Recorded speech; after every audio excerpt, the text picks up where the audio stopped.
Hey everybody, it's Dr. Osgood here with GrassRoots Functional Medicine. I wanted to make a quick video to help you understand the GrassRoots 30-Day Paleo Reset. This is an intervention that I use frequently in the clinic for new patients, and it can really be life-altering and help you enhance your journey to optimal wellness in a fairly short amount of time. So when your computer is running slowly, when applications are crashing and you just can't move the cursor, what do? You hit Control-Alt-Delete, and this is the same type of concept we want to use from a dietary perspective. The reality is we've been heading down the wrong path. For thousands of years, our ancestors have consumed a hunter-gatherer type of lifestyle, and when we follow this genetic template that our body has become accustomed to, we do well, we're healthy, we thrive. But when we shy away from it, as we have done in the recent decades, then our health starts to deteriorate and we get into trouble. When you bring your dog to the vet, the first thing that they ask is, what has this dog been eating when they're sick? Unfortunately, when you go to the doctor, nutrition is really at the back of the pack. That never gets brought up or addressed, but it can be extremely powerful and extremely healing for almost all health complications. So it's something that we take seriously, and you want to take seriously as well, because it can really change your life. So what do we do when things go awry? We get back to the basics. And how do we do this? We do this through a 30-day dietary reset. And what we're looking to do with this dietary reset is get rid of foods that are triggering inflammation, while at the same time adding in foods that are very highly nutrient dense. What can you expect from this diet? Well, it can reduce inflammation, it can improve digestion, and what we're looking to do is identify specific foods that trigger inflammation in your body individually. It also can regulate blood sugar and stabilize mood and improve energy. By changing your diet and removing inflammatory triggers, it can have a wide variety of effects. This is just a small list of things you may run into. So important factors to remember: you cannot cheat while you're going through this paleo reset. Take time, really digest this whole dietary plan and make the decision to commit 100%. Because when you cheat, what happens is your inflammatory levels never fall to baseline. So when you reintroduce, you're not going to see a significant change that will tell us if that food is inflammatory for you. Sometimes this diet is, sometimes you need to commit to more than 30 days. If you hit the 30-day mark and you're just not feeling as well as you should, make it 45 days or make it 60 days or even 90 days until we get a good baseline where we can judge if foods are going to be problematic as we add them back in. And just because we're eliminating a food doesn't mean the food's not healthy. The point of this is to, again, identify those individual foods that are problematic for you. At the end, we want to have as much diversity as possible. And every time we eliminate a food long term, we have to be thinking about what the consequences are, or what nutrients that food has that we need to get from another source. Because I see a lot of people come in, they've been on a strict diet for months to years, and they're malnourished because they're not thinking about the benefits of those foods that they feel are inflammatory for them. So what we do is we divide this up into foods you can eat liberally in moderation, and the foods you need to avoid completely. And again, completely is 100% for the 30 days. So what foods can you eat liberally? Well, that's meat and poultry. Ideally, you want to be getting grass-fed organic meat, but that's not always realistic for people.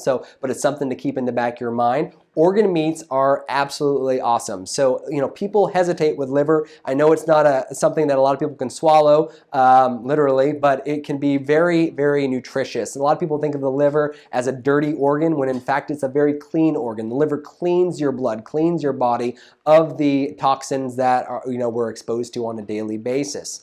And bone broths are excellent, and a lot of bone broths you can get in the stores these days, which is great, but making it on your own, you can't beat that. And then fish, you just got to be careful of the fish that are high in heavy metals and mercury. So a good acronym to remember is the smash fish, the salmon, the mackerel, the anchovies, the sardines, and the herrings. Those are all high in omega-3s and a good source of nutrition. So try to pay attention to those, but wild caught preferred. Stay away from the farm raised, which are full of omega-6 fats.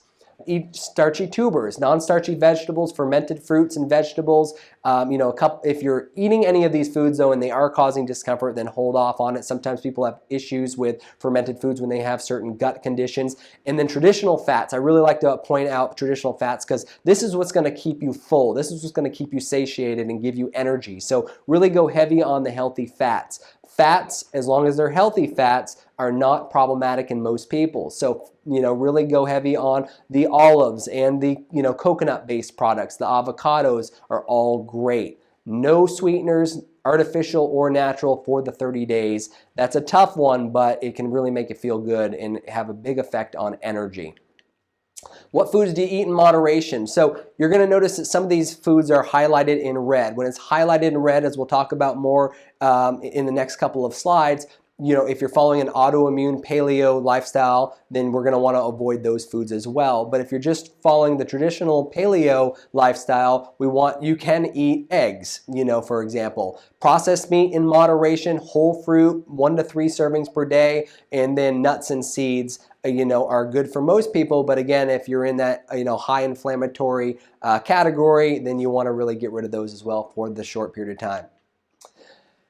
Coffee and tea. So this is the tricky one. In all honesty, most people should eliminate coffee and caffeinated beverages 100% because the majority of people are suffering from, fatigue or blood sugar issues or insomnia. But, if those are things that you don't struggle with, then we can keep that in. But we'll talk about that more on an individual basis, and likely 9 times out of 10, we're going to ask you to get rid of that as well. Dark chocolate's okay if you're not following AIP, but you have to be 70% organic and in moderation. Same with restaurant foods and vinegar. What you want to avoid completely, know this list backward and forward, because this is what you're going to want to ask yourself if you're looking at a food in the store or at a restaurant. Does it have dairy? Does it have grains? Does it have legumes or beans like soy or kidney beans or pinto beans or peas or lentils or peanuts? Those are all legumes. So we want to get rid of those 100%. A lot of people have trouble digesting those and they can be very inflammatory in certain people. And then the artificial and natural sweeteners are eliminated 100% for those 30 days. Also getting rid of processed and refined foods, industrial seed oils, which are high in inflammatory omega-6 fats, sodas, gone, alcohol, gone for the 30 days. That's a tough one too, but you can do it. And then processed sauces and seasonings. This gets a lot of people. So you'll be surprised when you look at the ingredients of soy sauce, for example, how much junk is in there. And soy sauce not only has soy, but a lot of times it has gluten. So just really read the labels carefully and know your list of the things you cannot do. So caveats and tweaks. For those of you with arthritis, joint pain, autoimmunity, or severe gut issues, we want to go beyond the traditional paleo diet. We want to move on to the autoimmune paleo, which removes a couple of other foods, including nuts and seeds, nightshades, and eggs. Remember, the nightshades are foods like regular potatoes, tomatoes, sweet and hot peppers, eggplants. Sweet potatoes are okay, but these are the foods you want to pay attention to if you are going to fit into this autoimmune paleo category.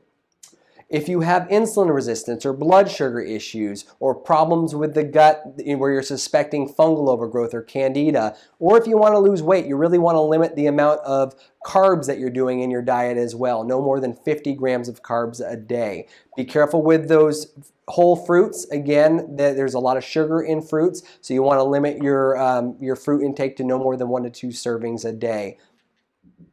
If you have fatigue, insomnia, anxiety, mood swings, or depression, we're also going to get rid of all forms of caffeine, coffee being one of them. So, most people are experiencing a lot of these symptoms when they come into the clinic. So we are getting rid of coffee, and it's going to be challenging for the first few days, but it pays off in the end. Herbal teas are okay as long as they don't have the caffeine in them. And those of you who are, athletes who have a lot of, expend a lot of energy every day with exercise and physical activity, you may need to bump up your carb intake just to satisfy those energy requirements, but also focus in on those healthy fats because that can be, a really key player in keeping the energy sustained. So what do you think? I know this is a lot. But everybody can do this. Take a deep breath, go over these slides, go over the handouts that we're going to give you, read through it, and really have a good hold on what you're going to do and how you're going to do it. It's overwhelming for a lot of people, but it is totally doable, and there's tons of resources out there to help you be successful. We have autoimmune paleo recipes on our website. You can look at Pinterest or just Googling autoimmune paleo breakfast, lunch, snack, dinner can be very helpful. You just got to pay attention to the recipes and make sure everything is compliant with what we're doing. And then Real Plans is another great subscription you can get from our website. This is a low annual, or either a low monthly fee or an annual fee, and it gives you recipes for your specific dietary protocol, and it gives you shopping guides, and allows you to plan out your meals. It can be really helpful. But keep it simple. Don't do any of these extravagant AIP or paleo recipes. Keep it simple so it's realistic, and you're going to achieve the outcome that you're looking to achieve. So what do you do after 30 days? This is really important. What we're trying to do after 30 days is figure out if there are certain foods that we've eliminated that are inflammatory for you. Now, if you're feeling good, this is the perfect time to start reintroducing. If you're not quite at a good baseline, we want to extend the diet for another 15, 30 days.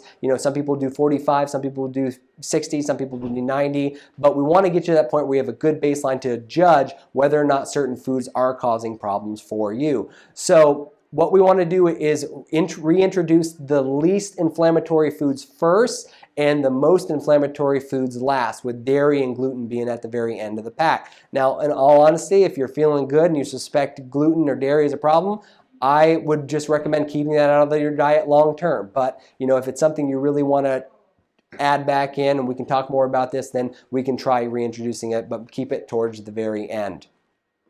So what we're going to do when we reintroduce a food, again, make sure you're at a good baseline. We want to eat that food 3 times on the first day in just a standard portion size, and then you want to wait 2 days to see if you have any symptoms. If at any point your negative symptom pops up, which we'll look at on the next slide, you want to stop the diet, and that's telling you that, hey, this food is problematic for me, or you want to stop the reintroduction process. So what you do is you wait for your symptoms to settle back down till you're at that baseline again, and then you can move on to the next food, knowing that that previous food is not good for you at that time. Again, just because you're having problems with it now doesn't mean that you're going to have problems with it down the road when we optimize the gut and get your lower inflammation and promote healing. So don't get too discouraged if you find a food is problematic for you. We will try to get it back in at a later date. So these are some of the symptoms that you may run into when reintroducing a food. A lot of gut issues, constipation, bloating, gas, diarrhea. Anxiety is a big issue. Depression can pop up. Insomnia, fatigue. Skin irritations and rashes, joint pain, muscle aches. If there's anything that wasn't there before you started reintroducing, now all of a sudden it is, that's a clue that, hey, we need to really consider eliminating this food from our diet long term. So just to recap, the standard paleo diet removes all grains, dairy, beans and legumes, alcohol, sugar, and coffee, specifically for people who are fatigued or anxious or having problems with sleep. If you experience those symptoms of joint pain or if you're having severe gut issues or you have autoimmunity, you want to take that a step further, eliminate all of the foods that we're eliminating on the traditional paleo reset, but add in nightshades, add in chocolate, eggs, nuts, and seeds. We're going to get rid of those all again for that 30-day time frame, and then adding them back in one at a time to see which, if any, are causing inflammation in you. So this is possible. Prep for success. Don't just jump into this the day after the appointment. Take some time, digest the material, understand how you're going to, move through this process. Clean out any foods that are going to be tempting in your house. Do your shopping. Write your recipes down. Understand what you're going to eat. And batch cooking is another great technique that a lot of people use to help them be successful, where they'll cook a lot all at once on one day and then eat it throughout the week. And enlist others to join you. Get a support system. Get the family involved. Get your spouse involved. Get some friends involved. That can really help you be successful. And do not cheat. 100% is what we're looking for. If we're going to dedicate ourselves to this diet, do it 100% so we can see which particular foods are causing problems. Another thing to keep in your mind, the reintroduction part is very, very important. So don't just add in all the foods all at once when you hit that 30-day mark. Take it slow. So a lot of people will add in too many foods all at once, they'll feel poorly, and when we don't know what the heck is causing the problem. So really take that reintroduction part seriously. The 30 days is hard, but the reintroduction, at that point, you do not want to take any step backwards. This is a little quote I like to share with patients, because I think it is very meaningful and very true. And something to think about. A healthy person has 1,000 wishes, but a sick person only has one. So, we really need to value our health. We need to be a little selfish sometimes and make these foundational elements a priority. You need to have the proper nutrition. You need to sleep 7 to 8 hours. You need to exercise routinely, and you need to take time to relax. If you're not doing those things, you're never going to achieve that state of optimal health that you're looking to achieve. So I hope this video was helpful. If you have any questions, reach out to us. That's what we're here for. We want to see you be successful, so take this seriously. I appreciate your time and have a great day.